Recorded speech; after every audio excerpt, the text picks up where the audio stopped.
ఏంటి? పిల్లల్ని కనే రోబోటా?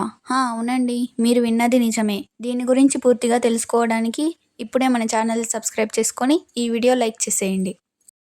చైనా కంట్రీలో పిల్లల్ని కనే రోబోట్ని కనిపెట్టారు. దీనిని హ్యూమనాయిడ్ రోబోట్ అని అంటారు. అసలు రోబోట్ పిల్లల్ని ఎలా కంటుందంటే, రోబోట్ స్టమక్ లోపల ఒక ఆర్టిఫిషియల్ ఓమ్ని డెవలప్ చేసి ఉంటారు. సో అది మనుషులు కన్నట్టే పిల్లల్ని కడుపులో మోసి కంటుంది. చైనాలో ఉండే జాంగ్ వైఫింగ్ అనే సైంటిస్ట్ ఈ ఆర్టిఫిషియల్ ఓమ్ రోబోట్ని కనిపెట్టారు. నార్మల్గా ఒక ఉమెన్ ప్రెగ్నెంట్ అయ్యి బేబీని కనాలి అంటే 9 నెలల సమయం పడుతుంది.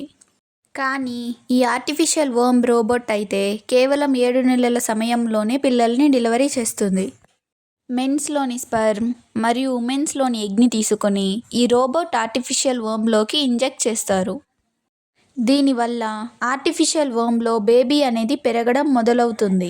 అలా 7 మంత్స్ తరువాత బేబీని డెలివరీ చేసి బేబీని బయటికి తీస్తారు. తరువాత వాళ్ళ పేరెంట్స్కి అప్పగించేస్తారు. దీనివల్ల పిల్లలు లేకుండా బాధపడుతున్న ఎంతోమందికి పిల్లలు కలుగుతారు. ఇన్ఫెర్టిలిటీ అనేది తగ్గుతుంది. ప్రెజెంట్ ఈ ఆర్టిఫిషియల్ ఓమ్ రోబోట్ విలువ 12 లక్షలుగా ఉంది. తొందరలో ఈ టెక్నాలజీ అందరికీ అందుబాటులోకి వస్తుంది. ఒక రకంగా దీనివల్ల కొంతమందికి ఉపయోగకరంగా ఉన్నా దీనివల్ల చాలా కాంప్లికేషన్స్ ఎదుర్కోవాల్సి వస్తుంది.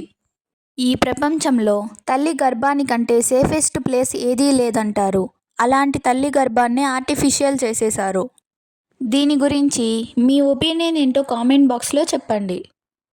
ఇలాంటి ఇన్ఫర్మేటివ్ కంటెంట్ కోసం మన ఛానల్ని ఇప్పుడే సబ్స్క్రైబ్ చేసుకోండి. అలాగే ఈ వీడియోని మీ ఫ్రెండ్స్ అండ్ ఫ్యామిలీ మెంబర్స్తో షేర్ చేయండి.